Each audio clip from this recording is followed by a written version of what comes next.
ఏం జరుగుతుందో లోకంలో మీకు ఏమైనా తెలుసా? ఏం జరుగుతుంది? యుద్ధాలు భయంకరంగా ఉన్నాయండి. మొదటి ప్రపంచ యుద్ధంలో తక్కువ మంది చచ్చిపోయారు, ఎక్కువ మంది వికలాంగులయ్యారు, అంటే గాయపడ్డారు, చేతులు కాళ్ళు పోగొట్టుకున్నారు. మరణం తక్కువ, కానీ గాయపడిన వాళ్ళు ఎక్కువ.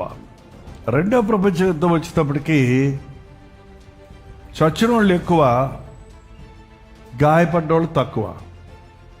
ఎందుకంటే అప్పటికే బాంబులు వచ్చాయి, అణుబాంబులు. బాంబులు వేసినప్పుడు 90% చచ్చిపోయేవాళ్ళు, కొంతమందికి గాయాలై బతుకు జీవుడాన్ని బతికేవారు.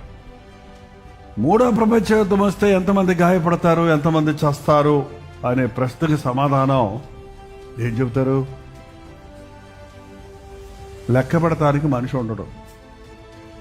ఏంటండి, మూడో ప్రపంచ యుద్ధం వచ్చిందంటే అన్ని దేశాలు ఒకళ్ళ మీద ఒకళ్ళు వాళ్ళ దగ్గర ఉన్నటువంటివి వేసేసుకున్నారంటే చచ్చేవాడు కూడా చత్తు వేసేసి చస్తాడు, వాడు వేసినోడు కూడా వేసుకు మీద పడుతుంటే వాడు చస్తాడు, ఒకడొకడు చంపుకుంటాడు. అంతే, ఇక మొత్తం నాశనం. ప్రభు రాకడికి అది గుర్తు. ఆ సమయంలో మనం ఉన్నాం ఇప్పుడు, అపాయకరమైన కాలము. అందుకే మనం యెరూషలేము క్షేమము కొరకు ప్రార్థన చేయమన్నాడు దేవుడు. యెరూషలేము క్షేమం ఉంటే ప్రపంచంలో క్షేమం ఉంటుంది. యెరూషలేములో అశాంతి ఉంటే ప్రపంచంలో, యెరూషలేములో యుద్ధం ఉంటే అన్ని యుద్ధాలు ఉబుకుతాయి. అంత ఇంటర్ కనెక్షన్ దేవుడు ఆ రోజు అబ్రహాముకి ఇచ్చిన వాగ్దానం. నేను నిన్ను శపించేవారిని శపిస్తా, నిన్ను దీవించేవారిని దీవిస్తారన్నాడు.